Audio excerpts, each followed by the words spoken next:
بسم اللہ الرحمن الرحیم نحمدہ و نصلی علی رسول الکریم اما بعد۔ محترم سامعین،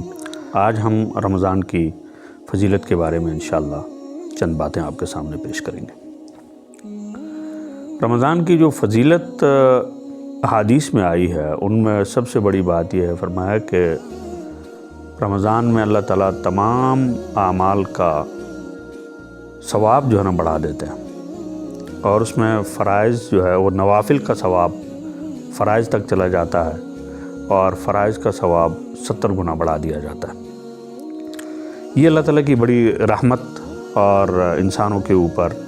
اس کا کرم اور اس کی نوازش ہے۔ اس کی مثال آپ یوں سمجھ لیں کہ ایک آدمی ہے، وہ یعنی ایک چیز جو ہے وہ کام کر رہا تھا، وہ 1 روپے کی بیچ رہا تھا، لیکن ایسا وقت آ گیا کہ اس کی ضرورت زیادہ ہو گئی یا وہ چیز نایاب ہو گئی، اب اس کی قیمت بازار میں چڑھ گئی اور وہی چیز جو ہے نا وہ اس کو 70 گنا زیادہ قیمت پہ بیچ رہا ہے۔ اور یہ ہمارے ہاں سامنے ہی ہے، آپ نے دیکھا ہوگا کہ بعض اوقات کوئی چیز نایاب ہو جاتی ہے، اس کی قیمت جو ہے نا چڑھ جاتی ہے، بازار میں نہیں ہے اس کی قیمت چڑھ جاتی ہے۔ تو ایسے ہی رمضان کے اندر بھی جیسے جو نیکی آپ پہلے کرتے تھے اس کے اوپر ایک نیکی یا ایک ثواب تھا، اللہ تعالیٰ اس کو اسی طرح سے اس رمضان کی برکت سے، کیونکہ یہ نادر وقت ہے اور قیمتی وقت ہے، اس لیے اس کے جو ہے نا وہ اس کا مرتبہ بڑھ جاتا ہے۔ پھر اسی طرح سے بعض اوقات کسی مقام کی وجہ سے بھی جو ہے نا وہ اعمال کے جو ہے نا وہ قیمت بڑھ جاتی ہے۔ مثال کے طور پہ مسجد کی نماز اور ہے، گھر کی نماز اور ہے، اچھا مسجد حرام کی نماز اور ہے، مسجد نبوی کی نماز اور ہے، تو وہ اس کے اپنے اپنے ثواب وہ مقام کی وجہ سے ہے۔ تو جس طرح سے وقت کی وجہ سے اس کی قیمت میں اضافہ ہوا ہے، ایسے ہی مقام کی وجہ سے بھی اضافہ ہوتا ہے۔ اور یہ مثالیں جو ہے وہ دنیا کے سامنے ہیں کہ ایک چیز مثلا پاکستان میں آپ کو نمک جو ہے وہ اتنا سستا ملتا ہے جی، 10 روپے کلو ہے، 20 روپے کلو ہے، اور یہی نمک جو ہے وہ انڈیا میں آپ کو بہت مہنگا ملتا ہے، اور اسی طرح سے دوسرے ممالک میں۔ تو یہ جو ہے نا اس طرح کی مثالیں ان انسانوں کی جو مادی چیزیں ان میں بھی موجود ہیں، اور جو باطنی اعمال ہیں اس کے اندر بھی موجود ہیں۔ اور اسی کے اوپر جو خود قرآن کریم نے دوسری جگہ انسانوں کے اعمال کے ثواب میں اضافے کو بیان فرمایا ہے، اور فرمایا کہ جو آدمی ایک جو ہے نا وہ اللہ کے راستے میں جو خرچ کرتا ہے، اس کی مثال ایسے ہے جیسے کہ اس نے ایک جو ہے نا دانہ بویا،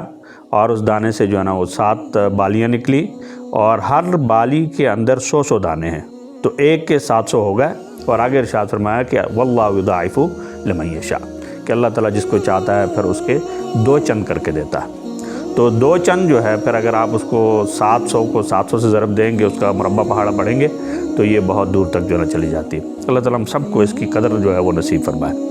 کیونکہ اس کا استحضار کرنا، جب آدمی دیکھتا ہے کہ مجھے اس کام کے اوپر یہ انعام ملے گا تو وہ اس کے لیے کوشش کرتا ہے۔ یہ انسانوں کا مزاج ہے، انسانوں کے دنیا میں جو اس کا اصول ہے کہ چھوٹے سے چھوٹا کام بھی لوگ اس وقت تک نہیں کرتے جب تک یہ پتہ نہ ہو کہ اس کے پیچھے جو ہے نا مجھے اس کا فائدہ کیا ہوگا۔ ایک مزدور وہ مزدوری کے لیے اس لیے آمادہ ہوتا ہے کہ ہم کام کرے گا، اس کے بعد اس کو پیسہ ملے گا۔ دکاندار جو ہے نا وہ سارا دن دکان میں بیٹھتا ہے، بھلے سے اس کے پاس 2 ہی گاہک کیوں نہ آئیں، لیکن اس کو یقین ہے کہ جب یہ گاہک آئیں گے مجھے پیسہ ملے گا۔ اور اسی طرح سے جو ہے نا وہ ایک آدمی اگر